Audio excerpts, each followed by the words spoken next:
जी अस्सलाम वालेकुम, मैं हूं रऊफ़ क्लासर और मेरे साथ आमिर मतीन साहब मौजूद हैं। पहले दोस्तों को कहना था जिन्होंने चैनल को सब्सक्राइब नहीं किया चैनल को सब्सक्राइब करें।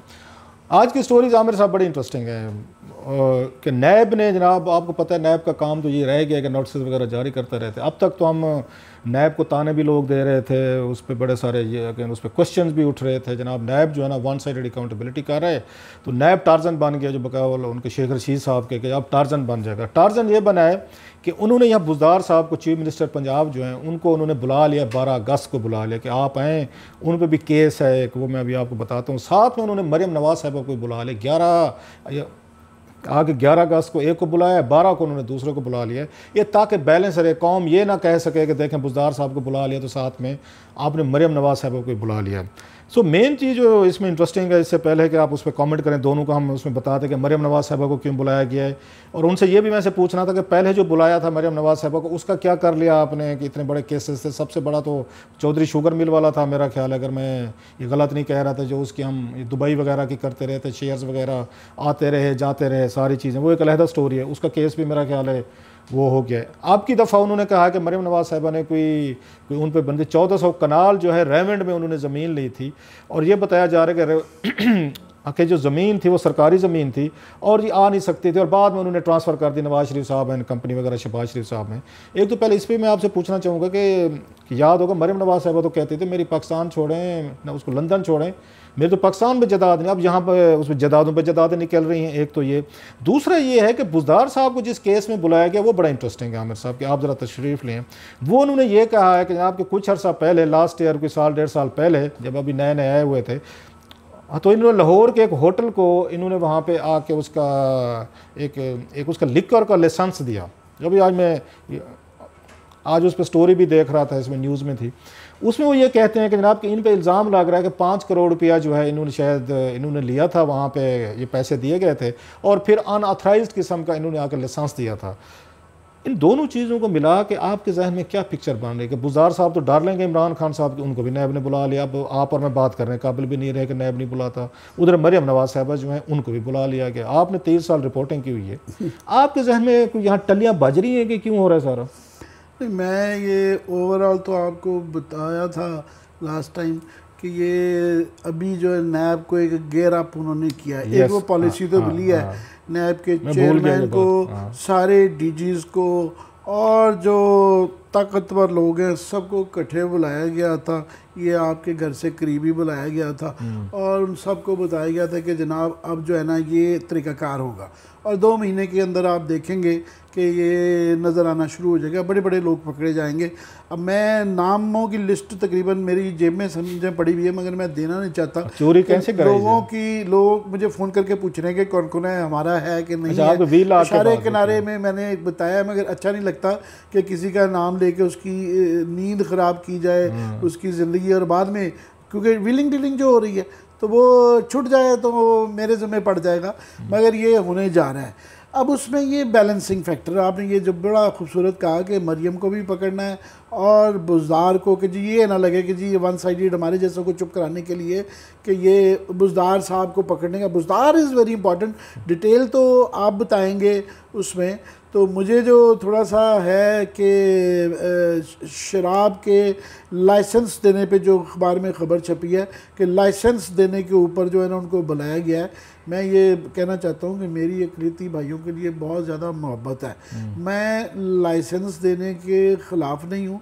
अच्छा है उन गरीबों का, अगर ख़ास तौर पे मसीही भाइयों का, कि वो अगर थोड़ी सी खुशी कर लेते हैं, थोड़ा सा कारोबार चलता है, और बजाय इसके कि ज़्यादा बुरे नशे किए जाएँ तो ये अगर वो कर लेते हैं तो लाइसेंस देने में कोई बुराई नहीं। हाँ, अगर लाइसेंस में पैसे बनाए गए हैं और जुगाड़ लगाई गई है, और वो बुज़दार साहब अभी तक, क्योंकि यही कहा जाता था उनका कि जी वो क्योंकि नेक आदमी बड़े हैं।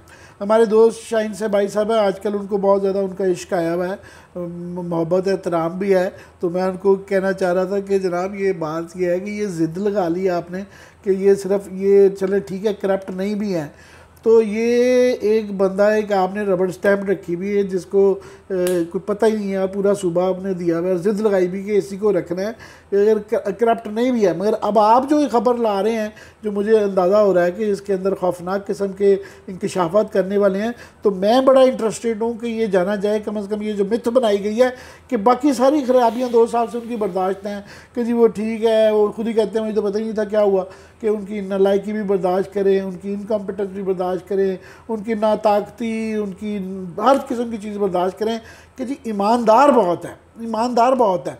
तो वो ईमानदार की उस पुतले के अंदर कोई दरार मुझे नज़र आ रही है आपकी आंखों की चमक में। तो ये मुझे थोड़ा सा इसमें इंटरेस्टेड 2-4 चीज़ें बड़ी इंटरेस्टिंग है। एक तो आपने जैसे कहा ना कि उस पर लॉ है, लॉ के तहत आप लाइसेंस ले सकते हैं, उस पर तो किसी को एतराज़ नहीं है। वो कहते हैं प्रोसेस जो था ना लॉ का वो ठीक नहीं फॉलो किया। आपको पता है जब किसी को टूंगना होना सर, पाकिस्तानी ब्यूरोक्रेसी है, उसके पास 2 लॉज हैं, 2 किताबें हैं। ये जैसे कारोबारी होते हैं ना, 2 रजिस्टर रखते हैं, एक उसके लिए एक्चुअल हमने कितने पे खरीदी, कितने पे बेची, एक असली एक नकली, एक उन्होंने FBR के लिए रखनी होती है कि मर गए, तबाह हो गए, बर्बाद हो गए, बिजनेस हो गया। सो यहाँ पे भी वही हिसाब है, ब्यूरोक्रेसी ने काम करना है तो उस वक्त भी रूल्स इनके पास मौजूद हैं, जब काम नहीं करना तो भी रूल्स इनके पास मौजूद है। उस वक्त भी ये बात हुई थी वैसे, बल्कि मुझे याद है 2-3 बड़े सीनियर अफसरान के वहाँ से ट्रांसफर्स भी हुए थे ये इसी पे एलिगेशंस पे कि कहा गया था शायद वो पैसे बना रहे हैं इसी में से, पूरी इसकी लिकर की उसमें डील में से। उस वक्त भी बात हुई थी, मुझे याद स्टोरी आई थी। अब तो जैसे मैंने कहा न्यूज़ में बड़ी आज न्यूज़ अखबार में बड़ी तफसील से दी हुई है। अब प्रॉब्लम मुझे कुछ और लग रहा है। अब ये छोटी मोटी चोरियां हैं, अगर समझा जाए सियासतदानों के लिए नॉर्मल सी बात है, 5 करोड़ 2 करोड़ ये मतलब छोटे काम है। और मुझे वो याद है, मरहूम याद आ रहे हैं, अमीन, आपको भी याद होगा, अमीन क्या था,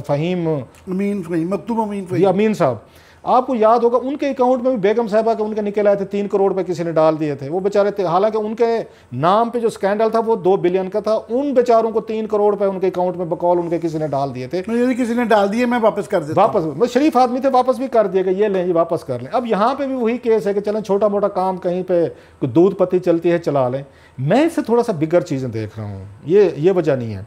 एक तो यह है कि मेरा ख्याल में बात आप कह रहे हैं कि इमरान खान साहब बिल्कुल मानने को तैयार नहीं। पिछले दिनों रिसेंट यहाँ बड़ी मूव चली कि बुज़दार साहब को हटाया जाए, बिल्कुल तकरीबन तय हो गया था, हर किसी ने कहा, यहाँ खबरें ब्रेक हुई, फटे चल गए, उसके बाद TV चैनल्स पे प्रोग्राम हो गए, यहाँ पे बात, उसके बाद ट्वीट हो गए कि बस बुज़दार साहब आज गए कल गए, बस फैसला हो गया, बंदा ढूंढ रहे हैं।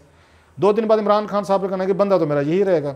अब साहब जरा इस्टेब्लिशमेंट ज़हनी तौर पर तैयार है कि हटाएं, खान साहब नहीं मान रहे। अब क्या ऑप्शन है आपके लिए? 2-3 हैं, या तो खान साहब के लिए यहाँ पे अदम एतमाद करवा दें, 2-4 बंदे आगे पीछे करवा दें, आप हाथ उठा लें, चौधरी से हाथ उठाने ना, उनसे हटा लें। इमरान खान से हुकूमत भी आपने नहीं गिरानी क्योंकि आपके अपने इंटरेस्ट हैं इस्टेब्लिशमेंट के, और बड़े अच्छे खासे लंबे इंटरेस्ट है। इमरान खान साहब इंटरेस्ट पूरे भी कर रहे हैं, बहुत सारे हमें नज़र भी आ रहे हैं। इसके बाद दूसरा ऑप्शन ये है कि आपने पंजाब में हुकूमत गिरानी है उन बुज़दार साहब की, तो 2 मिनट का काम है। आप उनको चौधरी साहबान को कहें, हमारे यहाँ पे ये जट भाई जो हैं 2 मिनट लगाएंगे, वो आपको कर देंगे कि ये लें जनाब के हटा दिया हमने, अल्लाह खैर। लेकिन वो भी नहीं करना, वो ड्रास्टिक स्टेप हो जाएगा। वो कह रहे हैं कि छोटा आसान सोल्यूशन बेहतर है कि इनको खुद ही बता दिया जाए कि इनका कोई इंतज़ाम कर लें। सो वो भी नहीं करते कि अगर आपने हटा ली, क्योंकि 1-2 वोटों से हुकूमत बनी हुई है वहाँ पे, जैसे यहाँ बनी हुई है 3-4 वोटों से, वहाँ पे अगर आप उनको हटाने की कोशिश करते हैं तो फिर ये नहीं पता कि आप उसके बाद हुकूमत बना सकते हैं नहीं बना सकते। सो अल्टीमेटली वो चाहते थे सारा काम इमरान खान साहब की मर्जी से हो, ताकि PTI भी इसमें शामिल हो, दीगर हो, नया यहाँ पे एक मसला ना बन जाए। और ये जो इमेज उन्होंने बनाया हुआ है खान साहब ने लोगों पे, वही जो बात आप कह रहे थे कि बुज़दार साहब बड़े क्लीन है, बड़े एफिशिएंट हैं, बिल्कुल ठीक जा रहे हैं। सो बेसिकली उन्होंने बहुत बड़ा डेंट डाला गया है इस पर बुज़दार साहब को, जो अब तक मतलब अगेन उसमें नहीं हुआ था, पहले नहीं हुआ था कि एक किसी भी पॉलिटिशियंस को आते करते कराते खाते पीते नैब केसेस बनते को 10-15 साल लगते थे। अब अगर आपके पहले साल में नैब का केस बन गया है, सिटिंग आपके उसके चीफ मिनिस्टर के तौर पर बुला लिया गया, और इल्ज़ाम बड़ा खौफनाक है कि पहली तो बात यह है कि आपने शराब का लाइसेंस दिया, पाकिस्तान जैसे मुल्कों में सेंसिटिविटीज़ बड़ी हैं, वो आपने पीछे लगा दिया कि देखें उसमें कि ये हैं। अच्छा ये भी ध्यान में रखेगा, बुज़दार साहब जब वहाँ पे थे बहुत दिन यूनिवर्सिटी में, ये जमात इस्लामी के उसमें थे, वो जमीयत के में ये थे, ये भी ज़रा जहन में रखिएगा, ये जमीयत के वहाँ पे सरगुरम ये कारकुन थे। मैं तो खुद वहाँ बहुत दिन उसमें यूनिवर्सिटी में, हमारे से 1 साल सीनियर थे वहाँ पे बुज़दार साहब। सो वो भी एक बैकग्राउंड है कि एक उसका जमीयत का वज़ीर आला बन गया है, या उसका जमीयत तलबा इस्लाम का, वो वज़ीर आला बन के शराब के लाइसेंसेस दे रहा है। एक चीज़ ये बन गई। दूसरा ये कहा गया उसमें पैसे खाए गए हैं, जो इल्ज़ामात लग रहे हैं, नैब ने बुला लिया है कि आप आएँ। सो आपने डेंट डाल दिया है कि इमरान खान साहब की टीम के एक की बंदे पे कि भाई साहब फेडरल हुकूमत में तो बहुत सारे लग रहे हैं ना, यहाँ पे लोग आ रहे हैं, सामने स्टोरीज हो रहे हैं। पंजाब अब तक महफूज था कि बड़ा नाम नहीं आ रहा था, वो आ गया। अब मुझे ये बताएं, हो तो नहीं सकता वैसे, अगर नायब ने बिठा लिया कि भाई साहब आप इधर बैठें, अगरचे उस मुराद अली शाह को बुलाया उन्होंने, इससे पहले हमने देखा है, उसके बाद शहबाज शरीफ साहब भी पेश होते हैं, भला भला, ये एक नायब ने कहा कि भाई साहब अब आप बैठें, अब आप आ गए हैं तो आपको जाने से पहले हम ज़रा इधर बैठें, फिर मतलब कोई पॉसिबिलिटी लगती है आपको? क्योंकि जितना जस्ट दो पॉसिबिलिटीज़ हैं इसकी। एक तो ये है कि फेस सेविंग के लिए, बैलेंस करने के लिए, कि मरीम को भी बुलाया तो इनको भी बुलाया कि ये इल्ज़ाम न लगे कि ये वन साइडेड एहतसाब हो रहा है। दूसरा ये है कि ये पीटीआई को या बुज़दार साहब को ये मैसेज दिया जा रहा है कि भाई साहब आप खुद इंतज़ाम कर लें, वरना हमारे पास और तरीके भी मौजूद हैं। वो इसलिए भी कि आपको पता है जो सारी पीटीआई की जो टीम है ये आधी पिंडी से आई है, आधी इस्लामाबाद से आई है, ठीक है ना। ये आसान तरीन तरीका है पाकिस्तान में इस तरह की इशारा किनारे में बात करने की। तो आधी तो कुछ लोगों पे इख्तलाफ रहता है एवरी नाउ एंड देन, कुछ लोगों पे इधर की टीम का बंदा उधर की टीम में फिट इन नहीं होता, तो अब टीम तो बनानी है। तो बुज़दार साहब पे क्योंकि ये कॉन्स्टेंटली ये शिकायत आ रही है आपके हमारे जैसे सारी, कोई मुझे तो शाहीन से भाई साहब को पता नहीं कहाँ से प्यार आ गया उन पर, कोई बंदा मिला नहीं है पूरे पाकिस्तान में जिसने कहा होगा कि जनाब इसको अब रख लिया जाए। तो वो उन पे ऊपर ज़ाहिर है एक थोड़ा सा अटैक आ रहा है। और चूँकि खान साहब उनकी सपोर्ट में आ गए हैं, ज़िद लगा ली है उन्होंने कि नहीं इसको नहीं चढ़वाना, तो ये एक किस्म का एक मेरा ख्याल ये मैसेज दिया गया है। लास्ट इसमें ऐड कर दूँ कि वजह समझ भी आती है कि ये उनकी परफॉर्मेंस की बात नहीं है। बुज़दार साहब से ने दो अपने जो चीफ सेक्रेटरी और अपना जो आईजी पंजाब साहब जिनके साथ जो फारिग किए गए, वो आपको पता है वो पिंडी ग्रिड से आए थे जो है, और उन्होंने कोशिश की, गुलजार साहब की उनसे लड़ाई रहती थी, उन्होंने कोशिश की कि आप गुलजार साहब को एक डमी चीफ मिनिस्टर रखा हुआ है, आपने हुक्मरानी बेहतर तरीके से करनी चाहिए, गवर्नेंस बेहतर है, इनकी ज़्यादा नहीं सुननी। वो गुलजार साहब खान साहब के पास आते थे कि जी ये तो मेरी सुनते नहीं है, वो उनको कहते थे, वो कहते जी हमें जिधर से जितनी सुननी है उतनी सुन लेते हैं, वो फारिग हो गए हुए हैं। सो ये एक पंजाब के अंदर गवर्नेंस के और भी बड़े मसाइल है। सबसे बड़ा ये मसला जो रहता है, ये टग ऑफ वार जो रहती है कि जो ऊपर से लगाए हुए जो चीफ सेक्रेटरी या आईजी होते हैं और एक चीफ मिनिस्टर जो कि बहुत कमज़ोर किस्म का है, उनकी आपस की लड़ाई से वो गवर्नेंस पहले ही ख़राब है, लोकल बॉडी एडजस्ट नहीं कर रहे हैं, तो वो बढ़ गई है। दो सवाल, ये वार्निंग शॉट मुझे लगता है। लास्ट दो सवाल है कि मरियम नवाज साहब, मुझे नहीं लगता, मेरी असेसमेंट आई में भी रॉन्ग एंटायरली, कि वो नहीं आएंगी।